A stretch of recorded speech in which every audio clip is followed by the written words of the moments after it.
The Z Fold 7 is the fold we've been waiting for a long time. Samsung finally made some important updates on their Z Fold line that actually translates to a better overall experience. So in this video, I'm going to talk about 5 main reasons why you should go out and buy the Z Fold 7. Number 5, camera.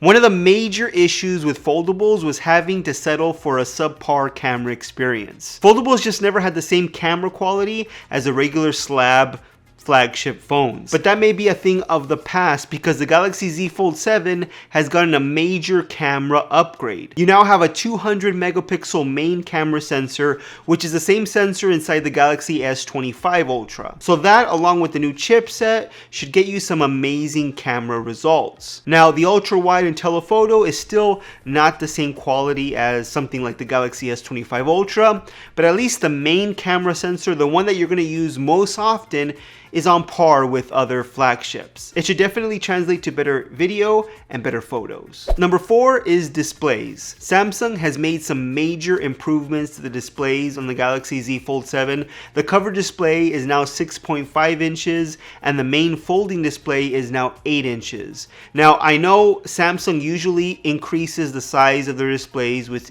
each new model, but I don't think we've ever seen this drastic of a change. Both the cover display and main displays are now sharper than the previous Z Fold 6, which is always nice to see. And just having that larger inner display with a foldable makes the whole experience so much better. It makes actually owning a foldable worth it. The dream of carrying a tablet with you at all times when you want is even closer now. And I know before the 7.6 inch display that was in the Z Fold 6, yes, it was larger than a normal phone's display, but the display size was still kind of close to a regular flagship smartphone. So the difference was negligible. But now having an 8 inch display, it makes that difference even larger, and it kind of makes carrying a foldable with you worth it. Number 3 is durability. It seems like every year we do get a more durable Z Fold compared to the previous one. Samsung always talks about the improvements that they made in durability, and this year is no different. This year's Z Fold 7 comes with an improved hinge technology, which they call Armor Flex Hinge, which has been enhanced, at least compared to the previous version. It's not only thinner according to Samsung, but it's also more durable, and I'll always take a more durable hinge, especially because that's one of the moving parts in a foldable that can really get damaged and just destroy your phone. You also get Gorilla Glass Ceramic 2 on the outer display, as well as an advanced armor aluminum frame around the whole phone. And that's all with IP48 water and dust resistance, just like the Z Fold 6. Now, nothing was really mentioned about the internal folding display's durability improvements, at least compared to the Z Fold 6. So hopefully that has also been upgraded, because we all know the internal folding display is the most delicate part of a folding phone. But the all-new aluminum frame and the hinge should translate into an overall more durable phone, but we'll have to wait and see. Number 2 is design. Samsung went all out this year and made the Z Fold 7 the thinnest foldable they've ever made. I know they probably say that every single year, but this year they made a drastic change when it comes to the thinness of this foldable. At only 8.99 millimeters thin, this thing looks amazing. Compared to the Z Fold 6, which was 12.1 millimeters thin when closed, this phone should feel more like a regular slab phone when shut, and when you open it, should just feel crazy thin. How that's going to translate to durability, we'll have to wait and see, but this is one of the biggest issues we had with foldables, was just how thick it was when it was closed, and having to put that phone into your pocket was always an issue. Well, it seems like Samsung is looking at what made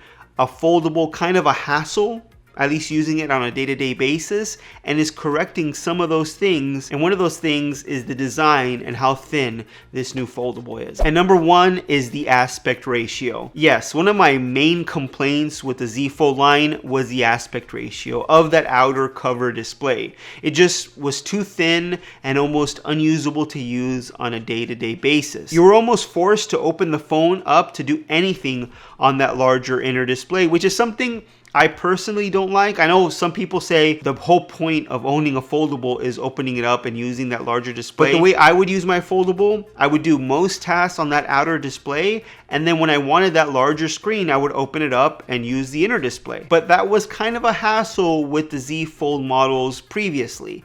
They got better each year, making that outer display more usable, but now Samsung has completely fixed that problem, or at least it looks like they have, and they've given us a proper cover screen with a normal aspect ratio similar to a regular phone. So now using that cover screen will feel more like using a regular phone, and that, along with the new thinness of the phone, should make it almost indistinguishable from a regular slab phone. It's a small change, but I feel like it makes a huge difference when you're using this phone every single day. And those are the top 5 reasons why you should definitely buy the Z Fold 7. Samsung has made some nice changes here, and all of this will translate to a better overall foldable. Let's face it, Samsung needed to do this.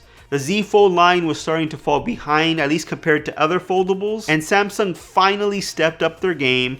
It's not a perfect foldable. There's still some reasons why you shouldn't buy it. Price is one of them. And if you want to see the top 5 reasons why you shouldn't buy the Galaxy Z Fold 7, make sure to leave a comment down below telling me that you want to see that video, and make sure you're subscribed. Thanks for watching, guys, and I'll see you on the next one.